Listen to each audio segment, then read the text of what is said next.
Drop ইয়ারে জানিয়ে যদি ভালোভাবে বলিস, ড্রপ ইয়ারে যেখান থেকে মানে পড়তিস মানে আমাদের যে ক্লাসগুলো ফলো করতিস আর বাকি যে এক্সট্রা যদি ক্লাস করতিস, তো ড্রপ ইয়ারে মোস্ট ইম্পর্টেন্ট হয় যে সব থেকে মোস্ট ইম্পর্টেন্ট পিআইকিউ করা, মানে আমাদের যে কোনো এক্সাম ক্র্যাক করতে গেলে। তো পিআইকিউ কতটা হেল্প করেছিল তোর এক্সামে? পিওয়াইকিউ আমি বেসিক্যালি যদি বলতে পারি, যেই মেন্সের আমি পিওয়াইকিউ প্রায় সব পিওয়াইকিউ করেছি। আমার কাছে হয়তো আহ, বইগুলো আছে, বইগুলোর হয়তো একটা দুটো পেজ তাদেরকে পাঠাতে পারলে আমি পাঠাবো।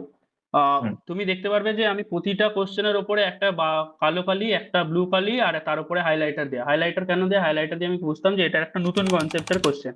আর যেই মেন্সে অত মানে সেরকম কোশ্চেন আসতো না যে অ্যাডভান্সের মতন, যে মানে একটা নতুন কনসেপ্টের কিছু একটা দিয়ে দিল, একটা নতুন কিছু একটা। যেই মেন্সে অনেক জিনিস মানে রিপিট হতো, তো আমি কি করতাম, যেগুলো যে জিনিসগুলো রিপিট হতো সেগুলোকে মেজরলি আমি ফোকাস করতাম। হ্যাঁ, মানে আমি পিওয়াইকিউজ মেজরলি ফলো করেছি মোহিত গোয়েঙ্কা স্যার থেকে, তো মানে ওয়েল নোন স্যার।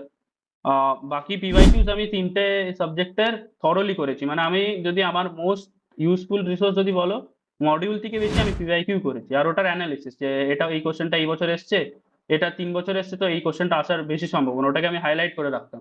যে ভাবো আবার রিভাইজ করলে ডিসেম্বর, যেরকম ডিসেম্বর মাসটা আমি পুরোটা ওই পিওয়াইকিউ বই ওই হাইলাইট পেন দিয়ে যেগুলো করা ছিল ওগুলোকে রিপিট করেছি, আর কোনো এক্সট্রা কিছু ধরিনি।